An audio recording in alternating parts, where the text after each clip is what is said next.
রাতের আকাশে এই চাঁদ এবং এই চাঁদ আমরা সবাই দেখেছি। এই চাঁদ আকাশে থাকলেও কালো আকাশের সাথে এমনভাবে মিশে থাকে যে তা দেখাই যায় না। আচ্ছা, চাঁদ এরকম বিভিন্ন শেপের হয় কেন? পুরো জিনিসটাই আসলে আলো আর আঁধারের খেলা।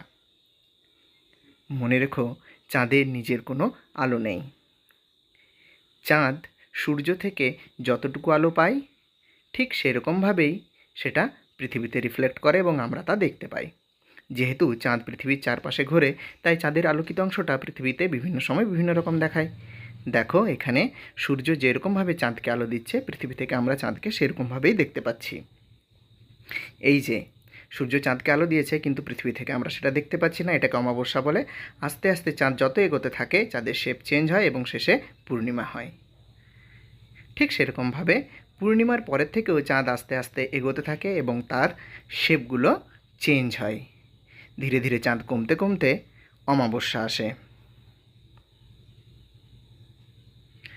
এই অমাবস্যার থেকে আস্তে আস্তে চাঁদ যত এগিয়ে যায় তত চাঁদ বড় হয় এবং পূর্ণিমা আসে। সেই সময়টা লাগে 15 দিন।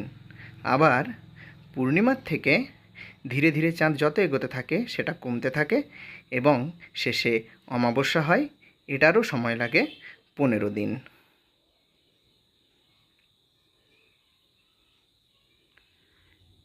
পনেরো দিন করে এই দুটো সময়কে শুক্লপক্ষ ও কৃষ্ণপক্ষ বলে।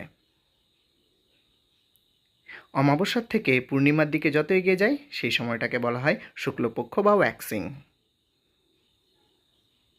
অন্যদিকে পূর্ণিমার থেকে 15 দিন করে যে অমাবস্যার দিকে এগিয়ে যাওয়া, সেটাকে বলা হয় কৃষ্ণপক্ষ বা ওয়ানিং।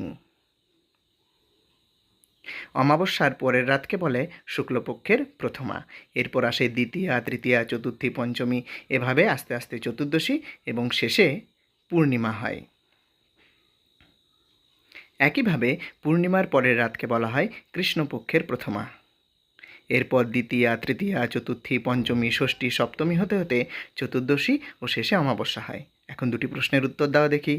1, 15 যোগ 15 যদি 30 দিন হয়, তাহলে এক মাসে কয়টি পক্ষ থাকে? এবং 2 নম্বর প্রশ্ন, মহালয়ার এক সপ্তাহ পরে দুর্গাপূজা হয় এবং মহালয়ার দিন যদি অমাবস্যা থাকে, তাহলে বুদ্ধি খাটিয়ে বলো তো, দুর্গাপূজা কোন পক্ষে হয়, শুক্লপক্ষে নাকি কৃষ্ণপক্ষে? এই দুটি প্রশ্নের উত্তর তোমরা কমেন্ট বক্সে জানাবে। ভিডিওটি পছন্দ হলে লাইক, শেয়ার এবং সাবস্ক্রাইব করবে।